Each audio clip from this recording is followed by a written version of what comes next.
Semangat pagi, bertemu dengan saya Ibu Ida.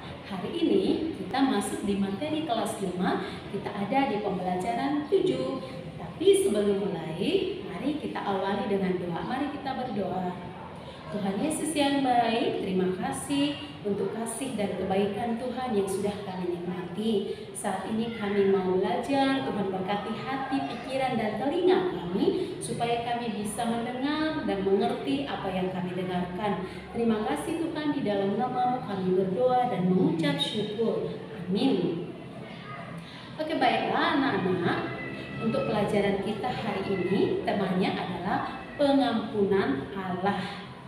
Dan nats Alkitabnya ada dari kitab Yunus pasal 1 sampai pasal 4 dan juga Efesus 4 ayat 32. Nah, anak-anak, apa itu pengampunan? Pengampunan berasal dari kata ampun. Artinya maaf.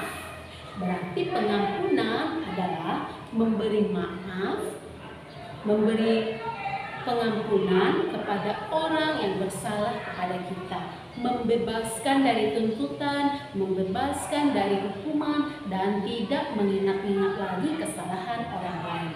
Itu arti pengampunan. Nah, anak-anak, pada pembelajaran ini kita mau belajar dari kisah penduduk Niniwe yang diampuni oleh Tuhan. Anak-anak, pada awalnya penduduk Niniwe itu jahat sekali. Mereka melakukan banyak kejahatan di kota Niniwe, melakukan hal-hal yang tidak disukai oleh Tuhan. Nah, anak-anak, Allah tidak senang kalau umatnya itu terus-menerus berbuat dosa, terus-menerus berbuat jahat. Tuhan tidak suka. Itu sebabnya Tuhan hendak menghukum Niniwe. Tapi sebelum Tuhan menghukum Niniwe tadi, Tuhan memberikan kesempatan kepada penduduk Niniwe untuk berubah, kesempatan kepada penduduk Niniwe untuk kembali ke jalan yang benar. Itu sebabnya Tuhan Allah mengutus Nabi Yunus pergi ke kota Niniwe yang jahat tadi. Untuk apa? Untuk memperingatkan penduduk Niniwe, untuk menyampaikan pesan Allah kepada penduduk Niniwe, menasihati mereka. Yunus disuruh oleh Tuhan untuk memberitahukan kepada penduduk Niniwe, untuk penduduk Niniwe itu segera bertobat. Karena apa? Karena kalau penduduk Niniwe tidak bertobat, maka Tuhan akan menghukum Niniwe dengan cara menghancurkan kota Niniwe. Nah, anak-anak, Yunus pergi ke kota Niniwe, dan sesudah sampai di kota Niniwe tadi, Yunusnya menyampaikan pesan Allah kepada penduduk Niniwe, menyampaikan kepada penduduk Niniwe bahwa kota Niniwe akan dihancurkan kalau penduduknya tidak segera bertobat. Nah, anak-anak, penduduk Niniwe tadi menyambut baik kedatangan Yunus.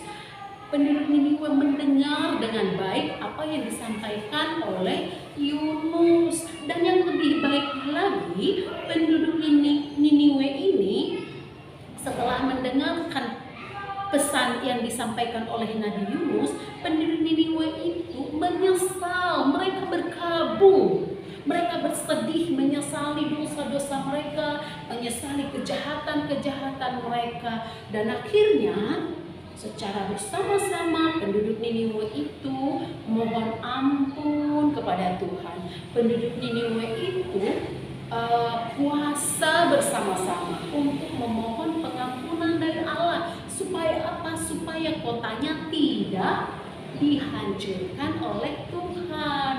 Nah, anak-anak, Tuhan melihat dong Tuhan melihat apa yang dilakukan oleh penduduk Niniwe.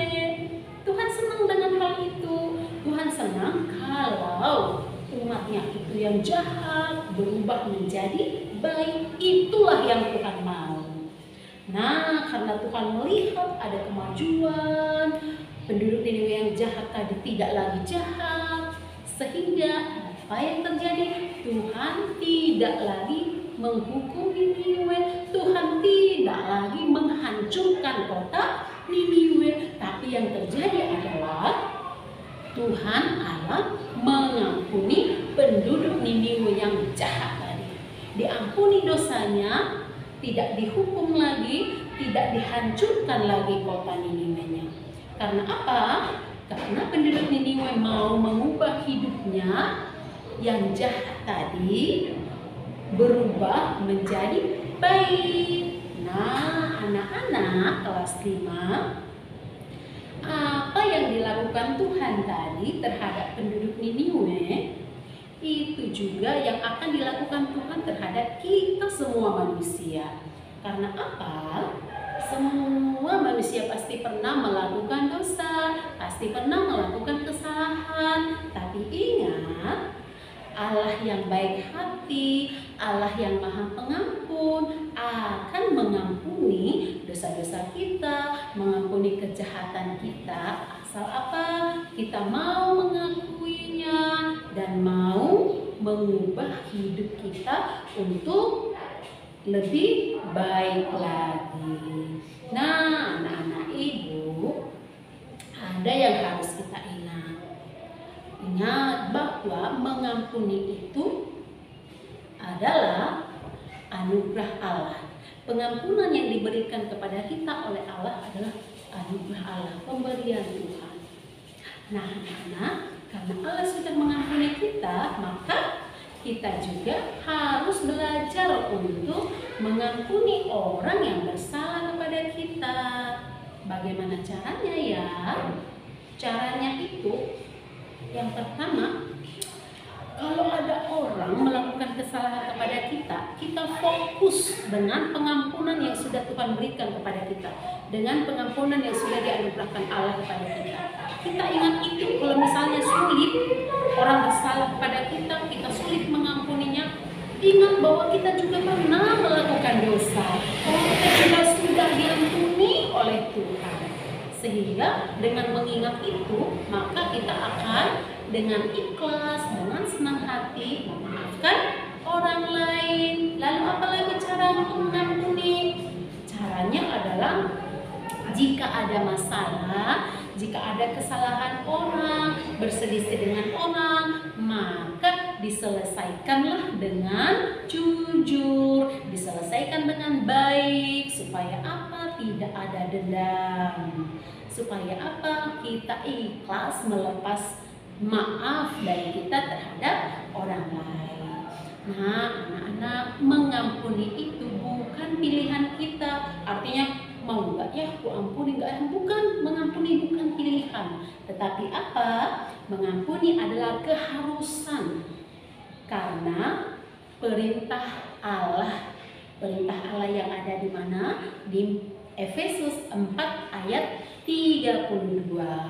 Efesus 4 ayat 32 mengatakan, tetapi hendaklah kamu ramah seorang terhadap yang lain, penuh kasih mesra, saling mengampuni sebagaimana Allah di dalam Yesus Kristus sudah mengampuni kita. Karena kita sudah diampuni, maka kita harus mengampuni orang yang bersalah pada kita. Ingat, fokus bahwa semua orang, kita juga pasti pernah melakukan kesalahan.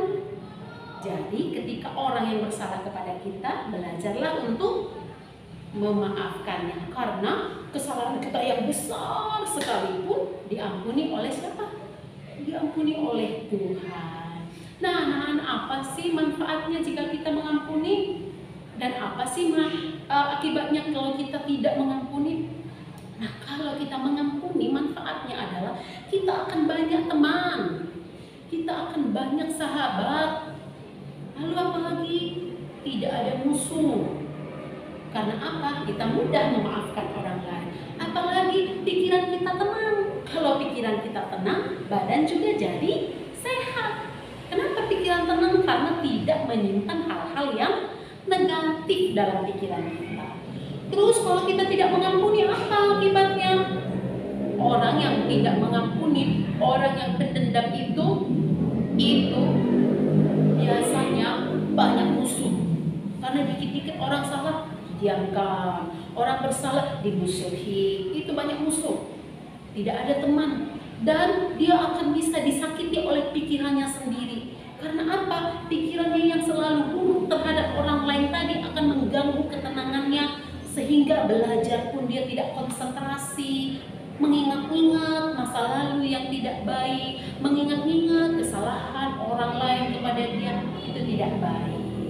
Oke anak-anak ibu, jadi ingat, karena Allah sudah lebih dulu memberikan pengampunan kepada kita, maka sebagai rasa syukur kita, sebagai respon kita, kita juga harus mengampuni sesama manusia yang bersalah kepada kita. Ingat, pengampunan yang Allah berikan itu kepada kita harus kita respon dengan cara memberikan pengampunan terhadap orang lain.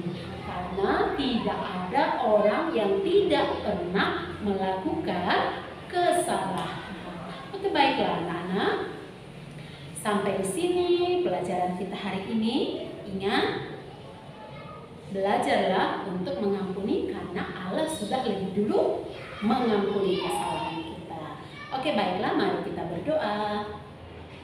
Allah yang baik, kami bersyukur buat kebaikan Tuhan, kami bersyukur hari ini kami belajar untuk kami boleh mengampuni, meneladani Tuhan yang sudah terlebih dahulu mengampuni dosa-dosa kami. Terima kasih Tuhan, ajarlah kami supaya kami mampu mengampuni sesama kami. Di dalam nama Yesus kami berdoa dan mengucap syukur. Amin.